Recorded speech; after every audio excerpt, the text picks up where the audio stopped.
Narapidana ini sangat pintar. Ia sengaja memotong dan menghilangkan logo penjara dari pakaiannya. Lalu saat bekerja, ia diam-diam mengikis seutas kawat hingga menjadi sangat runcing seperti jarum. Dengan jarum itu, ia menjahit kembali pola baru yang telah dipotong ke seragam penjaranya sehingga tanda asli penjara tertutup. Bukan hanya itu, ia juga memodifikasi topinya, menyemprotnya, dan membuat logo Nike palsu. Setelah semuanya selesai, ia bergegas menutup kembali rolling door tersebut dan kembali bekerja seperti biasa. Kemudian ia melakukan rencana yang jauh lebih besar. Saat membantu sopir memeriksa masalah mekanis truk, ia diam-diam mengukur jarak antara dua balok baja di bagian bawah truk. Berdasarkan ukuran itu, ia membuat sebuah papan kayu yang pas sempurna. Rencananya adalah berbaring di atas papan itu dan bersembunyi di bawah truk. Beberapa hari kemudian, sopir datang lagi untuk pengiriman. Itulah kesempatan terbaiknya. Barang-barang sedang diturunkan dan suara mesin truk terus bergemuruh. Memanfaatkan kebisingan itu sebagai penutup, Johnny dengan cepat mengangkat papan kayu dan berguling masuk ke bawah truk tersebut. Ia menjepit papan itu di antara dua balok baja dan bersembunyi di atasnya. Persembunyiannya begitu sempurna sehingga saat pemeriksaan tak seorang pun menyadarinya. Begitulah cara Johnny kabur dengan tenang dari penjara.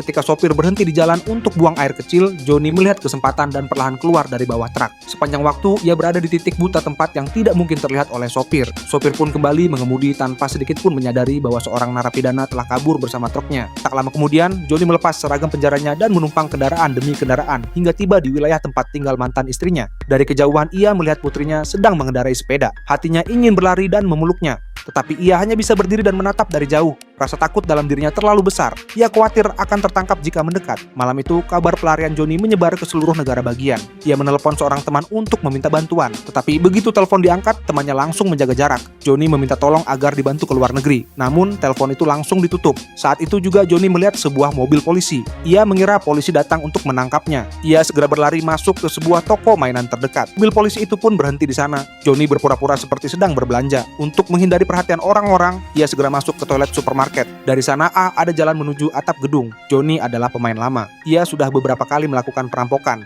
Atapnya sangat luas dan menjadi tempat persembunyian yang sempurna. Tak seorang pun akan menyangka ia bersembunyi di sana. Dari dekat ventilasi, ia menemukan kantor manajer. Setelah toko tutup dan semua orang pergi, Johnny perlahan turun ke bawah. Ruang geraknya memang terbatas, tetapi keuntungannya adalah kebutuhan dasar ada di sekitarnya, makanan dan air. Masalahnya hanya satu, kamera di atap mengawasi setiap area produk. Artinya, apapun yang diambil pasti terekam kamera. Johnny mencoba berkali-kali, tetapi selalu gagal. Akhirnya, demi mengisi perut, ia terpaksa memakan makanan bayi kemasan. Sementara itu, di televisi berita tentang dirinya mulai ramai diberitakan. Kasus ini menjadi sangat besar, dan semua mata tertuju padanya. Tak ada yang mengerti bagaimana ia bisa kabur, seolah menghilang begitu saja. Polisi pun kebingungan. Beberapa orang bahkan menyebutnya jenius seperti otak super. Namun hanya Johnny yang tahu satu hal, ia harus tetap bersembunyi dengan tenang. Di luar banyak polisi masih berjaga, hanya menunggu saat yang tepat untuk menangkapnya.